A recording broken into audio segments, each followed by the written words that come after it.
ES Audio.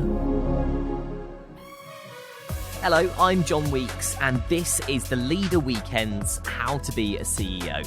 On Tuesday, the 25th of April this year, at the Evening Standards SME EXPO, David Marsland spoke to Casyo Krept Johnson, one half of the hip-hop duo Krept Konan, and influencer Sasha Ellese, who shared their story of how they co-founded the sellout brand Nala's Baby.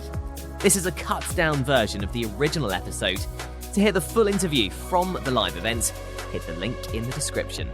I'm joined today by Krept and Sasha Ellese, the founders of Nala's Baby. It launched in June last year. Within 2 months, it was valued at more than £17 million. And its first product launch, you get a round of applause for that.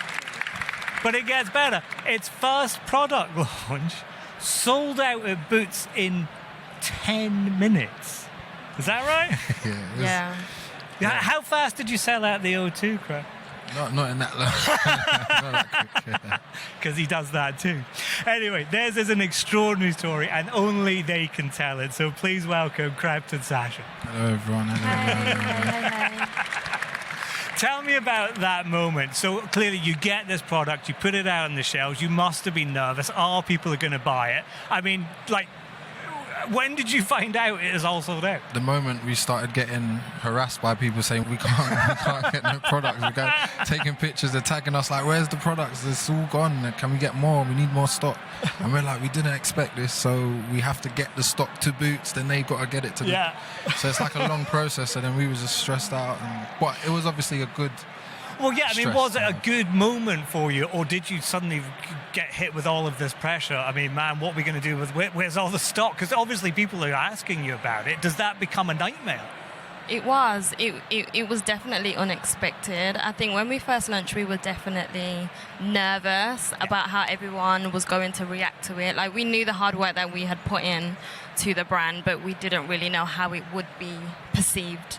So it was incredible that we had that reaction. I mean, it caused quite a lot of internal struggles. You know, to the public, it was like, we just got to keep this, professional, and but we were stressed.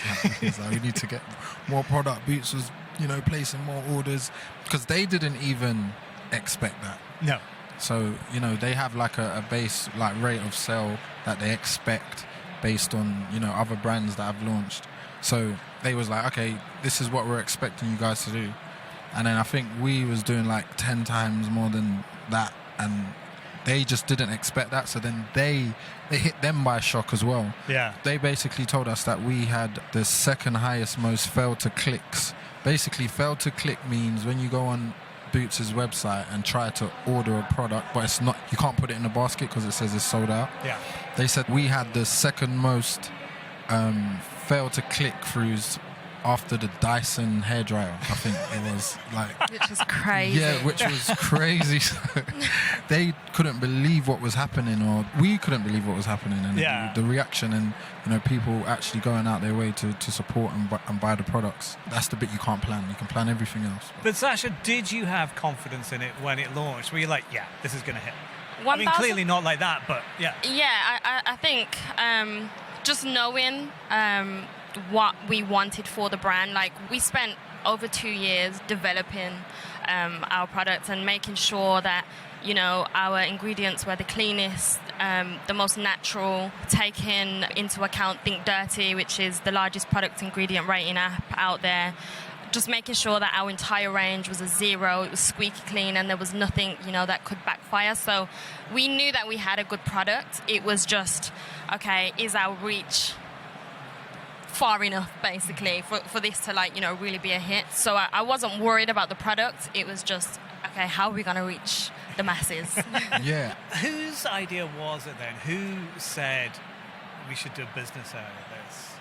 Was it you? Was it? Sash was in the kitchen whipping up shea butter like this every day, and I was like, Sash, what's going on? She was whipping up shea butter, like making. She's like, try this, and she's got some concoction in there because I have eczema as well. So she would make stuff for me, and she was just. And then obviously when Sasha got pregnant, it was like A no-brainer. Yeah. And she showed me about the app Think Dirty, and then she was like, oh, you need to do our own one. Yeah. And then I was like, okay, then Cass was the brains. where do we like actually making it happen? It was like, all right, sick idea, but baby skincare. Yeah. I'm about to go on stage and perform to Let's go to a quick break now. Why not hit subscribe in the meantime? But what wasn't easy? Were there obstacles? What were the hardest things you had to face going through this? Do you know what? I think because we've done so much preparation and we took our time to do it, it was like there was less obstacles that we had to face because of all of that preparation. And I feel like that I learned that from, doing other things that didn't work as well and trying other things. And all the stuff that I learned personally, I was able to apply it to this and say, all right, we need to plan this better. Like, we had a plan for, I think, 2 years. We had a 2-year. Yeah, like a 2-year plan. Rollout plan like for every single day. So this is what we're going to do a month prior. So we're going to announce it this and this day. This we're going to do this day. And we had a plan for every day. So on this day, we're going to put this out. On this day, we're going to put that out. And that for, I'd say like 2-3 months, we had like a every single day-to-day plan. And, being able to do that, it takes time and preparation. And I think that did safeguard us a lot.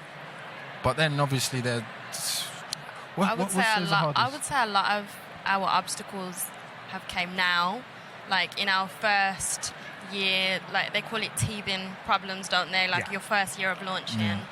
We've had a lot of obstacles that we've tried to just shift and change and move around. But I would say before launching, I wouldn't really say we had many obstacles. Not that I can remember. Yeah, no, there wasn't. Yeah, no, there wasn't like any, because of the preparation. I'd say the obstacles weren't. But then as you go into business and you launch business, we speak to a lot of people and we get advice from a lot of people, and then you might realize, hold on a second, after speaking to someone, you can probably get better margins if you do this, or you can, improve something by doing this. And then it's just those kind of things that we've learned and kind of had to jump over those obstacles or things like that. But I'm trying to think of like where there was a problem where we was just like, oh my God, what are we going to do? But I think there'll be a lot of people in the audience with businesses going, what? No. A lot of these people have asked, what am I going to do? No, because of the preparation. That's why I'm really like, stressing how important it is to prepare. We had the opportunity to launch the business probably a year in, I think. We had the opportunity to, but, that would have been us settling with, where we got the formulation to. But we was like, no. We need to get the best, and even if that means we launch next year, then we'll launch next year. But we prepared as much as we could before we said, okay, this is when we're going to launch. And that happens a lot because you're dying to get your business out there. So sometimes you might rush things, you might skip the process, or you might not do things to 100% satisfactory level that you're happy with. But for us, it was no. We need to be 100% on every single aspect. The branding, we need to be happy. We need to look at this bottle and we need to be like, yeah, this looks amazing. The formula, amazing. Marketing, how are we going to get people's attention? What do we need? What are our unique selling points? Okay, how do we improve our unique selling points? All right, we're going to add this on there. We're going to add augmented reality on the bottles and make it. And we was just like, we're preparing for this to just not fail. That was like so the preparation, I would say, that went into it really saved us a lot of major hurdles and so that's what I would say. That was the Leader Weekends with David Marsland. How to Be a CEO will be back on Monday from 5 a.m. and the Leader podcast will also be back on Monday from 4 p.m.